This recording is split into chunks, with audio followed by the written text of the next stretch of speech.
Grade 10, grade 11, and grade 12 mathematics students. I am going to tell you a story. And you will notice that as I tell you the story, there are no visual props, there are no pictures. When you go into your examination, the pictures will be different. So if you just know the story, my belief is the story is going to help you whatever the picture looks like. So there was a farmer. He had several farms. They were all perfectly round. They were all perfectly circular.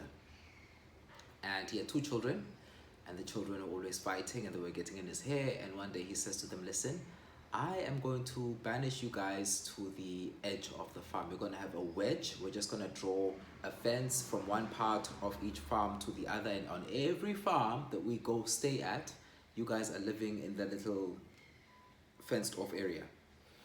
And the children said, okay, but we don't want to share. We want it divided. And the farmer said, okay, that little fence at the edge of the farm is going to be divided. And the children said, yeah, but we want it divided evenly. Because they were always bickering about who got more toys, who got more everything. And by the way, the word wedge isn't quite correct. It is just, there's a slice at the end of each of the farms.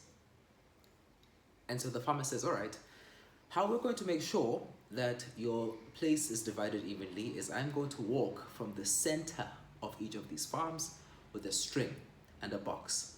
Where the fence, the string, and the box are all flush against each other, in other words, where there's a perpendicular, that is the midway point on that fence, and we can cut there.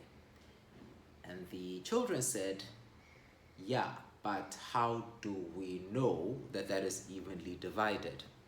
So then they bring you in. You are the lawyer. You're supposed to settle the dispute. You're supposed to prove for the father of these children that when there is a string drawn from the center of the circle, perpendicular to the chord is actually the technical term for it, it bisects the chord, or it cuts it evenly.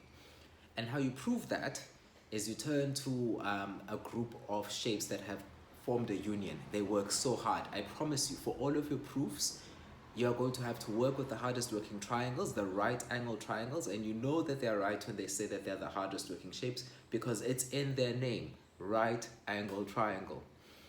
And what you show is that if you draw another line from here to the one edge of the fence and here to the other, it's the radii. Those two lines are going to be equal. You've basically made two right angle triangles, your hardest working triangles, right angle triangles. They formed a union.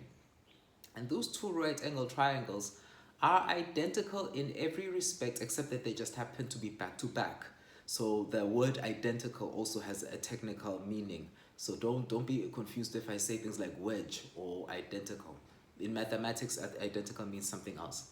By showing that these two triangles that share the string as their common spine in a sense are the same except that they are back to back, you've basically argued that the radii are the hypotenuse, the spine is one common shared side, and those two wedges must also be the same.